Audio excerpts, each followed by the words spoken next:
Did you ever ask yourself, how did I get here? I know that when I got where I was, I couldn't really pinpoint the exact time and place in my life when I felt everything starting to turn in on me. I later realized it was a waste of time trying to figure out, but there was something I knew I had to decide. Was I enough, or were other people going to run my life?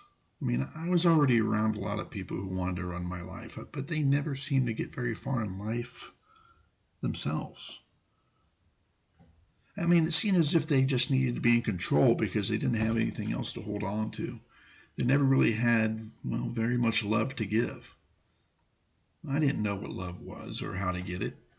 I thought you got love like they showed you in the movies or sung about on the radio, but when I believed that there was such a thing as a true spirit of love, of unconditional love within me, I realized that real love, that kind that leads to feeling whole and happy, just doesn't hit you like that. I found that blind kind of love to be, empty love. I found that true love is a mature love as a result of getting my hands dirty and working hard. In other words, being a student of love. And this kind of unconditional love meant I had to go through some really hard times and make some really hard decisions. And, make lemonade out of lemons a lot, like they say, with the help of my faith, of my love within me. But the thing is I didn't have to do it alone. And on the other side was finding acceptance in who I am and with the love inside me that doesn't condemn me, but just loves me no matter what. Well, anyway, I changed because I had to change. It was either that or I'd die. I came to see the truth for what it was and is, and I realized that being human was okay, because that's how I was made. See, when I was a child, I didn't have very good role models and blamed everyone for my mistakes, and I never could find that place of balance and rest that I so longed for. See, once I accepted others and myself human, different than how I imagined or idolized myself in them, I was able to move on into the real world for myself. I needed to see everyone as human so I could see myself equal in rights and status and just let people go. I'm one special example of what a human being is. In fact, each person is his or her own special example of an entire body of human beings. And once I saw all of us human, I finally felt like I belonged. So is it okay to just do right by and for yourself, knowing that you will always be loved and forgiven no matter what? Well, there's a secret to all this. And that is that, once you do right by and for yourself while seeing yourself human, you wind up attracting others. Yeah, it's a secret. But the real secret is that that's how you stop killing yourself, from feeling all alone in a great big world. I knew right from wrong. But the reason I kept doing what I deemed was against what I believed was good and right was because I idolized someone other than that which is in me. Not me, but that which is in me. In other words, I was trying to impress someone else for my own justification and self-esteem rather than just hanging out with myself. The love that is in myself. And I needed immediate assurance that I was important and loved. So I kept trying to find that assurance from someone, anyone. And I felt like I was in some pit or valley of despair or something like that. Maybe some desert. But in order to break the cycle, I had to go directly to the love that was within me and create my own journey with that love You know, you're born innocent and are meant to know and feel that you are innocent all your life. You have been accepted as good. You have to believe that. Now, at first, I found that hard to believe because I hadn't yet separated my good, true self from my, well, behaviors. Well, first of all, you have the power within to solve your own problems.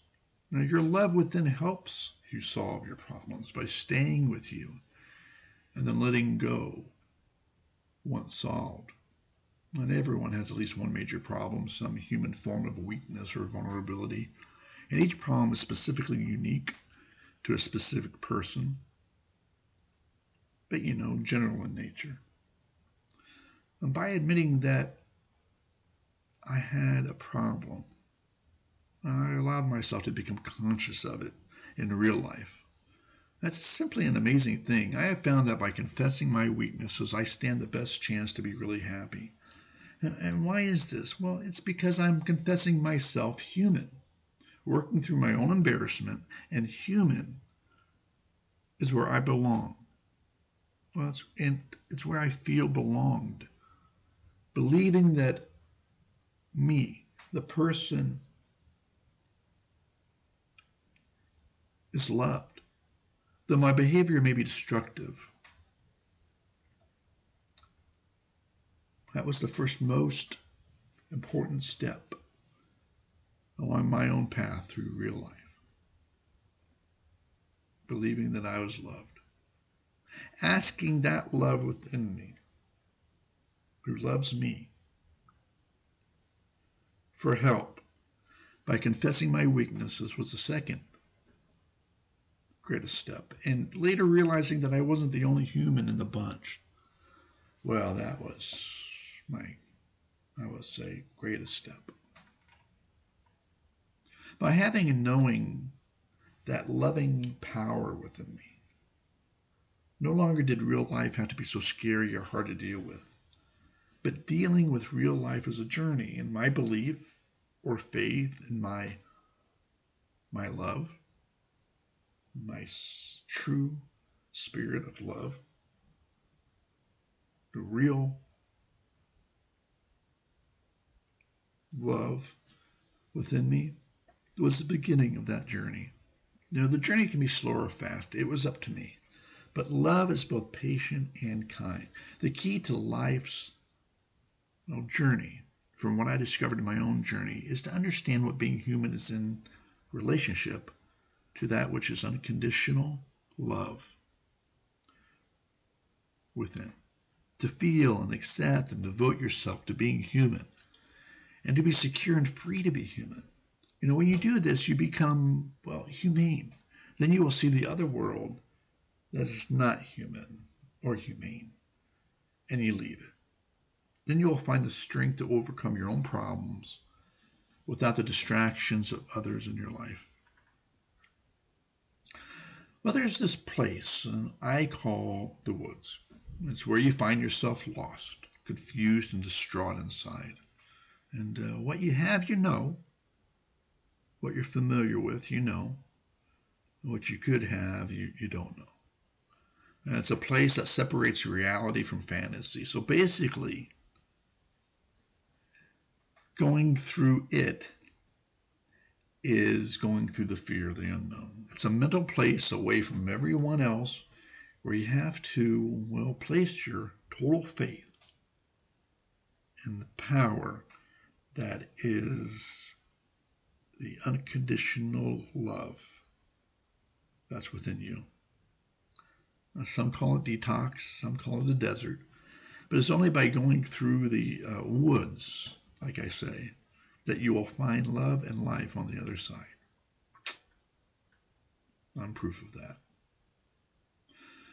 Well, one day I decided that seeking my own unconditionally loving spirit within and surrendering to it to teach me about life and living was the only way to truly heal and feel whole again. And the point of no return in doing this was by asking for help, putting myself out there, by confessing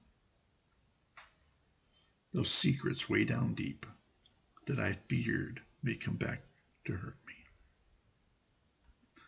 It wasn't easy to confess. It was embarrassing. And at the same time, I felt as if I was a failure for doing so. I mean, the question I had to ask myself was, a failure to whom?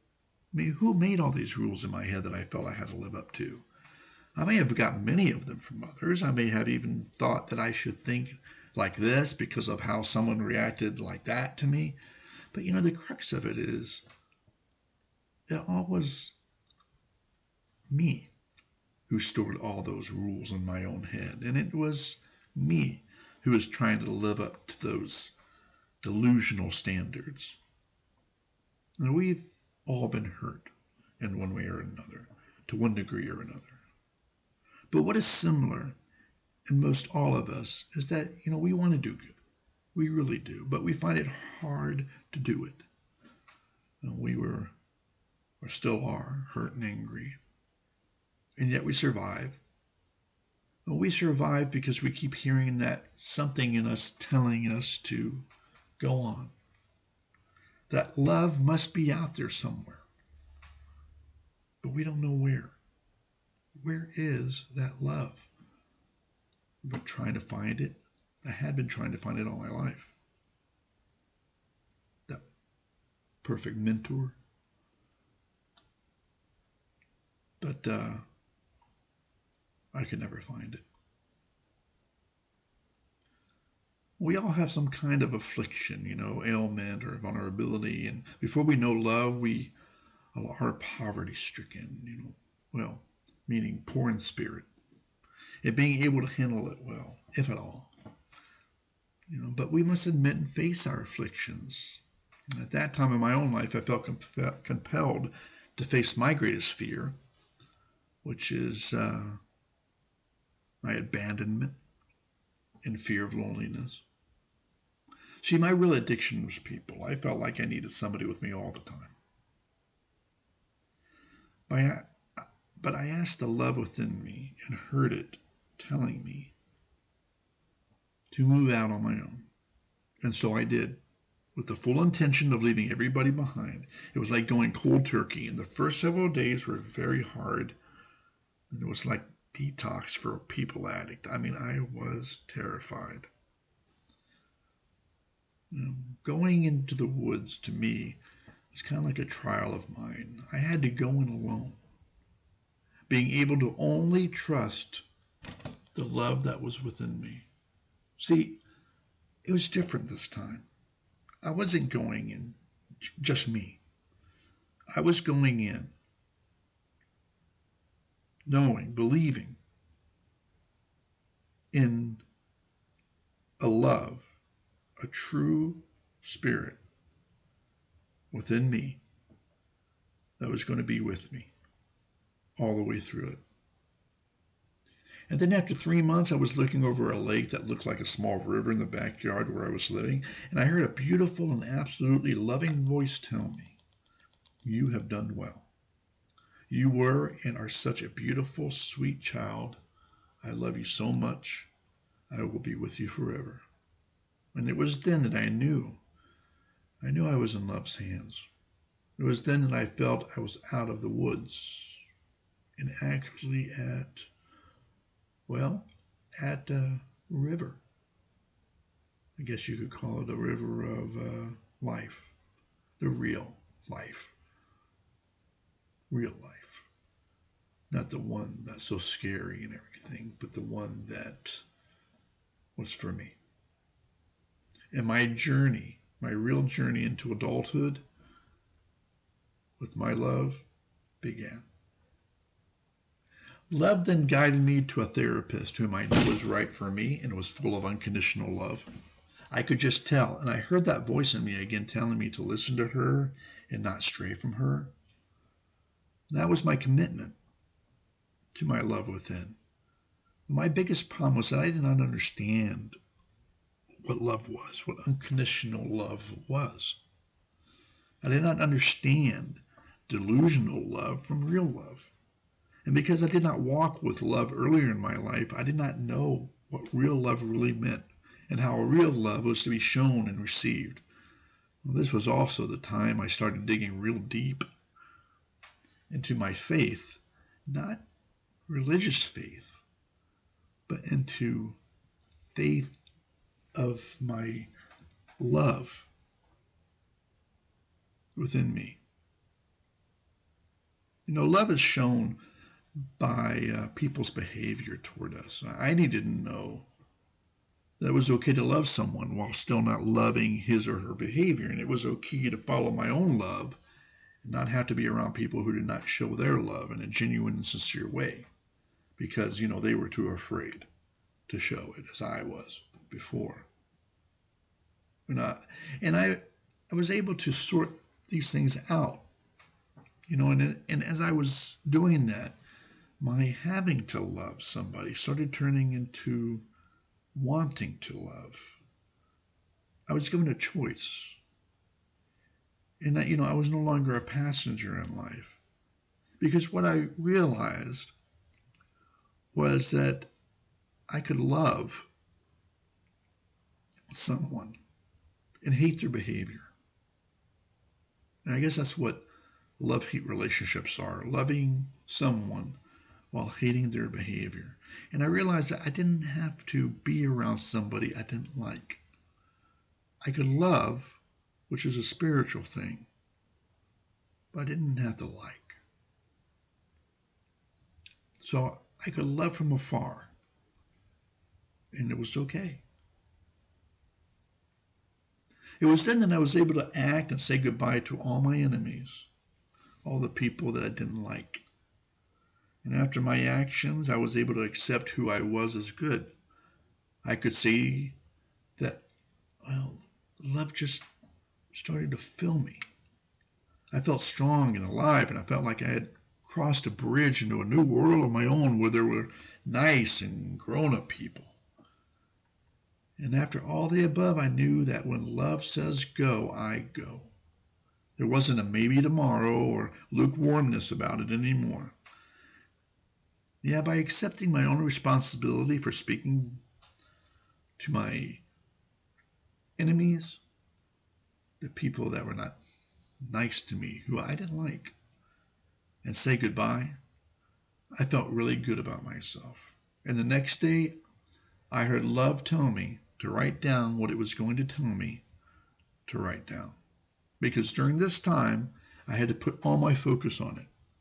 I heard love say to me that it was now going to teach me what I should have been taught all growing up. And I wasn't. It was time to become a real adult, knowing what real life is all about. So love shared itself with me for years and years. And I wrote down everything it told me. It was who I was, the real me. Love also gave me great insights into things, differences between my new world and the world I left, and I became more and more secure in who I was. I was finally becoming an adult, my own adult. So one day came when my therapist and I just said goodbye. And I went just with love.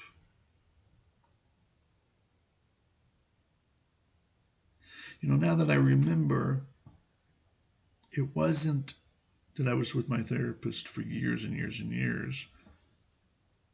What it was is I was with my therapist for a little while.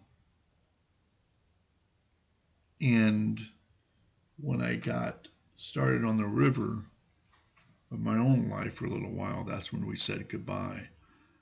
And then it was years and years and years after that love just was my partner, told me what to do, what it was all about. And I gained more truth, and it opened my eyes more and more, and I finally did become an adult. I became a good person. I became a really good person. And in therapy, I also learned that suffering with addictions and low self-esteem, most people have the most difficulty when in the states of hunger, anger, loneliness, tiredness, and boredom. During these times, it's hard to know what to do with yourself, especially as these states grow more and more. And I was living proof of that. And then this revelation came to me about the manna of the woods, you know. Um, and Love told me this, that to numb my pain, I had chosen the unloving hunger, feeding myself with all sorts of things to warm my soul and be filled, but never being fulfilled, and only to eat even more later on. And I had chosen to be angry and lash out at myself and others, and then feel guilty and ashamed and physically in pain, and only to become even angrier later on. I had chosen to isolate myself and escape and do unloving things to myself in order to forget, and only to feel even more lonelier later. And I had chosen to remain anxious instead of sleep, when I was tired, but only to feel even more tired and anxious. And I had chosen to force myself on others and become erratic rather than be bored because I felt like a failure for not doing something. So I always felt like I wasn't enough, that I always had to be doing something. And the thing is that because of all that, and afterwards I even felt more like a failure. But love demands that you face these things head on, Well, first for your physical health, and by allowing yourself to, like you're supposed to do, eat when you're hungry, speak when you're angry, share when you're lonely, sleep when you're tired, and relax when you're bored. This is because your body is telling you that when it's hungry, you got to eat. And when you're angry, you got to vent. And when you're lonely, well, you need to share. And when you're tired, well, you need to go to bed. You need to sleep. And when you are bored, you just need to relax. It's okay being bored in the moment. Because if you don't eat, vent, share, sleep, or relax when your body is telling you to, well, you make it sick. So you got to listen to your body. Your body loves you too, It's all part of the spirit. And then second, love helped me prepare for my mental and emotional health. And this is what it said to me. Replace your excessive eating with serving someone else who is really starving. Replace your excessive anger with your own righteous acts for the justice of others. Replace your excessive loneliness with accompanying someone else who has been abandoned, or even felt abandoned, or feels abandoned. And replace your excessive anxiousness or tiredness with helping others feel calm in the midst of a storm. Well, it's just kind of like what I'm doing here for you, I guess.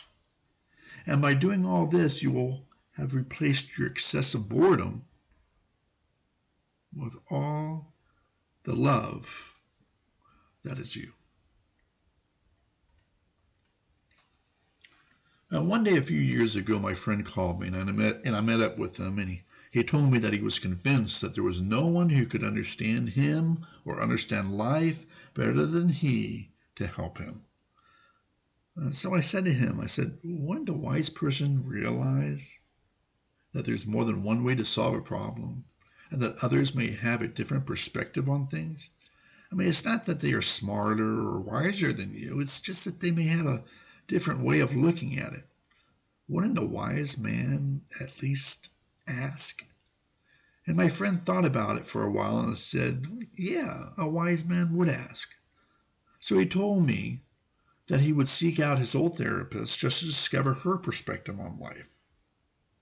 And then a year later, I get this call, and it's my friend, and he tells me, he says, I just wanted to let you know that the week before we talked, I decided I was going to kill myself. But your words helped me to do otherwise. Now, this shocked me. But I can say today that my friend is a happy person with a job he loves and a gift that he just loves giving to others. See, what I found out in the woods is that, intelligence or knowledge will only get you so far in life, but wisdom is golden and is what carries you on through life. And the only way to reach wisdom is by going through embarrassment and asking for help. And this takes courage. It is courage. And it is that courage that I needed to make so that I could make it through the woods. And it's the same type of courage that my friend needed to make it through his woods. Well, there's this saying, I think everybody's heard this. If you haven't, well, it'll be first time for you. So here it is. Love is what granted me the serenity to accept the things I cannot change, courage to change the things I can, and the wisdom to know the difference. And I love that. Because, love gave to me a lot of wise nuggets in my treasure chest. I mean, like for instance, when you're ready to enter the journey with your own love within you, go. You don't need anybody's permission to enter the journey. By believing in your own love, you already have the authority. And your love's permission overrides any person's authority. I mean, love does not go by a person's time when he or she feels that it's time for another to be recognized and then proceed. I mean, love goes by its own time. And that love is in you. Another nugget is to have absolutely nothing to do with people who intentionally try to scare you and make you feel ashamed of yourself. Follow your own love instead. If you find yourself falling into that trap, reflect on whose responsibility it is to do what by way of unconditional love. See, for instance, shame is usually always connected with someone who is shirking his or her responsibility and trying to manipulate you to do what he or she doesn't want to do. So you know what? Just accept your responsibilities and give back to them theirs and move on. And see, a person needs discipline. Discipline is a way to acquire wisdom. I mean, that's what it is. So that he or she will stay on the right path to happiness. Too much discipline, and he or she fears moving forward. Too little discipline, and he or she winds up thinking that he knows everything as he runs all over the place, meddling in people's lives and running too far down the path too soon. You need this discipline to stay focused and to see the wisdom, those nuggets to put in your treasure chest, I guess was what I was trying to say. Discipline is meant to be a rewarding experience, not a negative experience, by a person who is, assertive, not aggressive, but assertive. So do yourself a favor by not hanging around undisciplined people, or people who don't know how to discipline in a loving way. I mean, we all make mistakes. I mean, we're not perfect. But in order to truly love, you have to admit your own vulnerabilities. This is a solely human trait.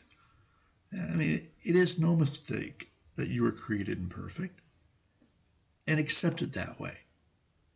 In fact, the more human you become, the more humane you will be. That's the perfection. That's the perfection. It's the humane you become. And you'll appreciate your own love giving you the ability to outpour love on others and yourself on others. And the more love you'll have for yourself, the more you'll love your love. I guess is what I'm trying to say. It's strange, but when you get there, you'll know what I'm talking about. You'll realize it right away. You'll know. Well, you deserve to be happy. See, no matter what you've done, you deserve to be forgiven. You deserve to feel loved in your life. You are always deserved, worthy of love because you were created by love. You got to understand that. I mean, you were created by love. So what does kind of like that make you, right? Don't listen to all these people. Remember that as a person, you're good, even though you may have to adjust your behavior or the way you view things. Now, if you do wrong, that doesn't mean you don't deserve to be loved. You're already with the love that has accepted you, the person. Love is able to look past the behavior and into you, the person. See, that's what grace is. Well, that should tell you something, because of grace, there's no such thing as deserving or not deserving, but there is a thing known as accountability. The thing is that once you admit you have a problem and strive to do something about it, you can further your journey in love. You don't need to be physically rewarded because you already have been rewarded on the inside. And believe me, that feels so much better than the other. And now you may ask yourself, well, isn't it selfish for me to take so much time out to be with my love within and help myself? But what you need to ask yourself is, if you're not willing to spend the time to receive what love wants to give you, then what do you have to give away? You can't keep on giving what you can't replenish. If you do, you'll wind up giving all of you until there is nothing left of you. How then will that help you or anyone else in the long haul? I mean, if you're thirsty, you got to go to the well to get your water, right? Because it's not going to help anybody else if you die of thirst. You see what I'm saying? You got to go to the well.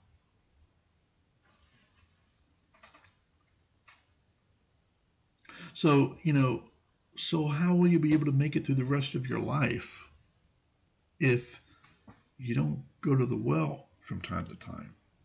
Remember that love is your supplier as well as your protector. So make as much time as you need to spend time with your love within before spending time with others. Okay? But, don't overdo it. I mean, we have a tendency to overdo things. But don't worry about that, because the love within you will steer you in the right direction. It'll tell you, okay, we've talked enough now. It's time for you to go do what needs to be done. Well, this really reminds me of a story. You think here. Yeah. Okay, so Love and a woman came to a shore of a great ocean, and Love asked the woman, "My child, go find us a canoe." So the woman looked a little bewildered, but said, "Yes, my love," and off she went. In a little while she came upon a canoe and said to herself, this canoe is okay, but if I got my love a ship, well, how glorious that would be. My love deserves a ship, not a canoe. Besides, it would take a long time and so much effort to traverse the ocean with a canoe. So she went off and searched for a ship to bring to her love. Well, 3 years later, her love looked over the horizon and saw a ship coming his way. And as it drew closer, her love saw the woman sail the ship and anchor it offshore. And when the woman stepped on shore, she approached her love in all gladness and also all bruised, broken, out of breath, her knees wobbling and arms dangling at her side. And she said to him, "I know you said to get a canoe, but when I found it, I thought to myself, how glorious a gift for you that I bring you a ship instead. It was a long and arduous journey, met with so many obstacles and hazards along the way. I was so excited in the beginning, and then I became so miserable as I suffered so much along the way. But finally, here I am, and again, I'm so excited. This one moment makes it all worth it. I did it all for you. And what kept me going is me imagining how this very moment would be the way your eyes and your smile and you being so proud, so very thankful would look like. So for you, my love, here is your ship you so richly deserve. You know, you're talking to your love this way. Your love knows everything. It knows everything. So it's funny because so she goes, and now we can traverse the ocean in comfort and style and ease. And he says, and so exhausted, the woman then fell to her knees before her love. And the woman's love said to her, though, this is the funny part, my dear, you didn't need to go through all that trouble. I needed the canoe so we could go down this small river over here to get to the ship that you brought me. So the moral of the story is just to give in the moment and live in the moment by being okay with how much you are doing now. You're doing enough. You got to believe that if love tells you to do something, you don't have to do everything. Just do that. And you'll be okay. It'll all be all right.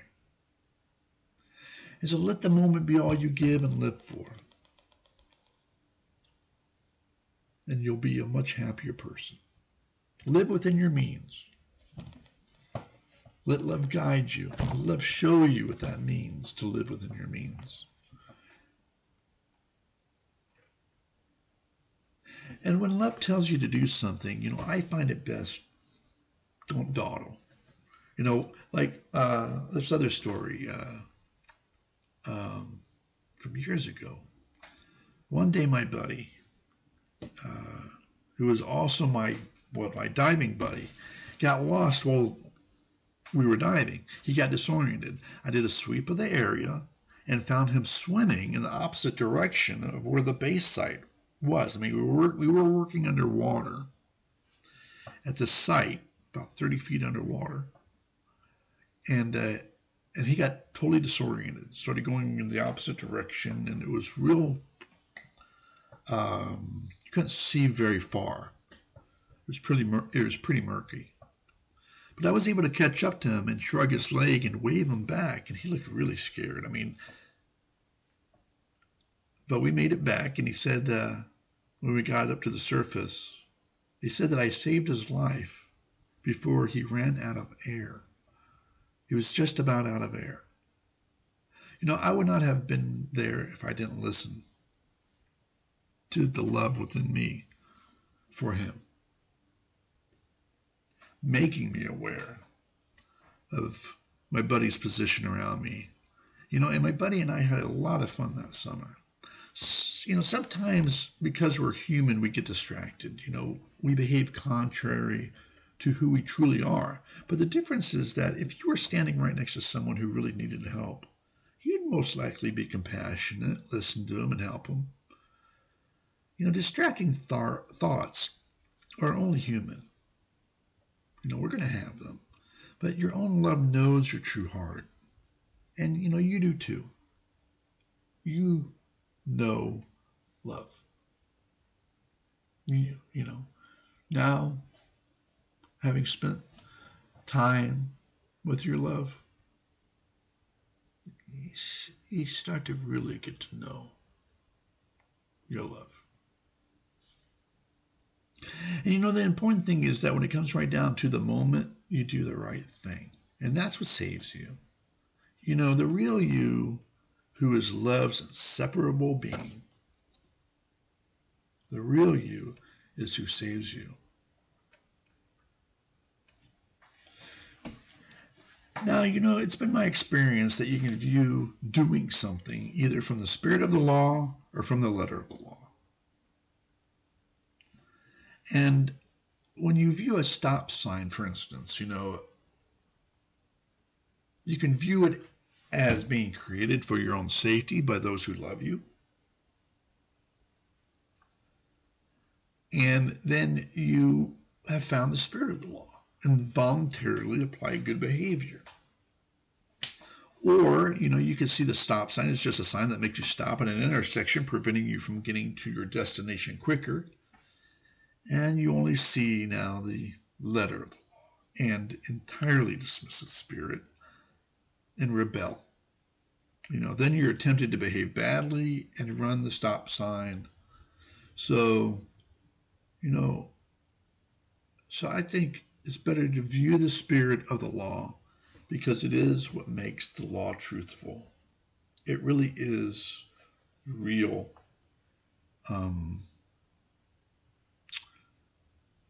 It is the real life. That's what it is. That's really what it is. It's real reality. So if you view the spirit of the law, do it because it is what makes the law truthful through genuine love and compassion. And it is how you are able to separate and discern good behavior from bad behavior and behave accordingly. Okay, so now, what's this all about? What have I been talking about? Well, I've been talking about choosing life, and it's like, but what is life anyway, right? What is life? Well, that's a good question. It took me a long time to know that, and I only knew that because of going through life with my own love. And I know it may not be much of an answer for you right now, but life is what you find while you're living it. But the thing is that life is the meaning because life is love. And love is life. As you go through your journey, down your own river with your own love, and love teaches you because it's unique. It was created uniquely for you as a unique person. I can't tell you what your journey is going to be like. I can't tell you what your river is going to be like. And why would you want me to do that anyway? Because there's things down your own river that you're really going to love that to me might not be so wow. And so why would you want me to tell you that that's not a wow thing? And you believe it when you know to you it's a wow thing, right? And that's what I'm trying to say, And it is this meaning, this love, that I needed to discover for myself. Life's a mystery, it's unknown, but it does have definite boundaries. Okay, and we talked about the spirit of the law, and we talked about the letter of the law and all that. But in a great space within those boundaries for you to find meaning and purpose and live happily. Love will show you that along the way. The space is the life that you have to go and explore and discover for yourself. You've dealt with the unknown by going through the woods. You've done the hardest part, the most excruciating part. Now you just have to follow your love. The woods was love's way of preparing you for real life. Real life. Okay, not the life that you expected. Not the life you prejudged or prejudiced at. But real life. And the real strength to deal with real life comes from having struggled through the woods. When I was a child and I was afraid, the only way I could get to sleep was to imagine myself lying in a safe space within a bubble or like a small room with, my love standing on the outside of it, telling all those bad things, trying to get into it, go away, my child is sleeping. Because I didn't trust anyone other than that love. I guess I had it earlier than I thought, but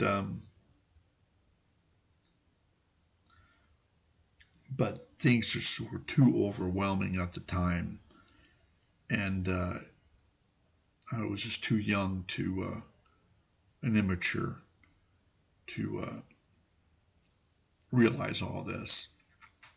But it wasn't my time anyway, because love calls you, and you have to listen. You just know it. I mean, you hear it and you say, well, I got to pay attention.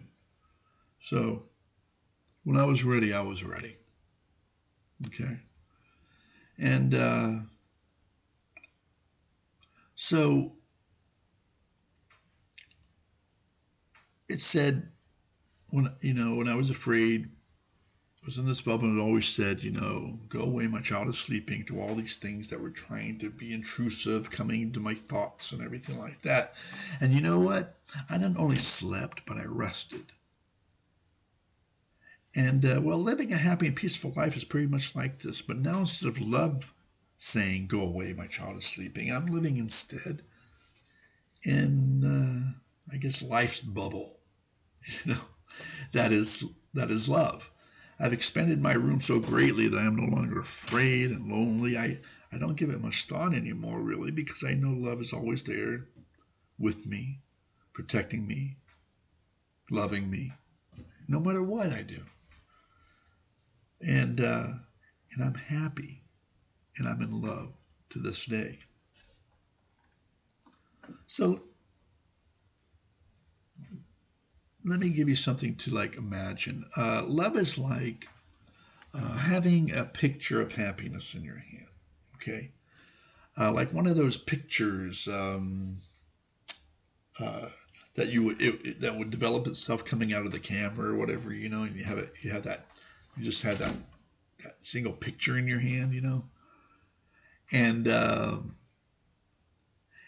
so look at your hand. Do you see the picture? Okay, it's there, and you say, yeah, you ask yourself, has your happy life really turned into a nightmare, or is it just all deception, like an illusion? Well, without faith, you'd fall into the darkness trap, and you may be there. Okay. Feeling scared and desperate. But what you don't realize, okay, is that what is scaring you is the unknown. You're feeling lost because you can't see the picture anymore through all those layers of dirt and muck that you've placed in your life, or that was placed in you when you were young.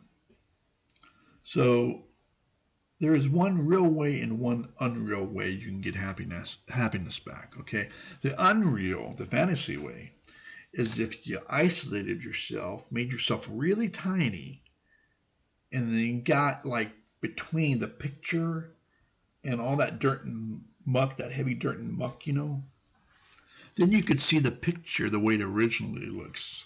I mean, for a while. But then that dirt and muck would be so heavy that you just have to get the heck out of there. And because it'd crush you to death. And I think for most of us, that's what we try to do. And it just keeps on getting heavier and heavier, and just putting more and more on there. So,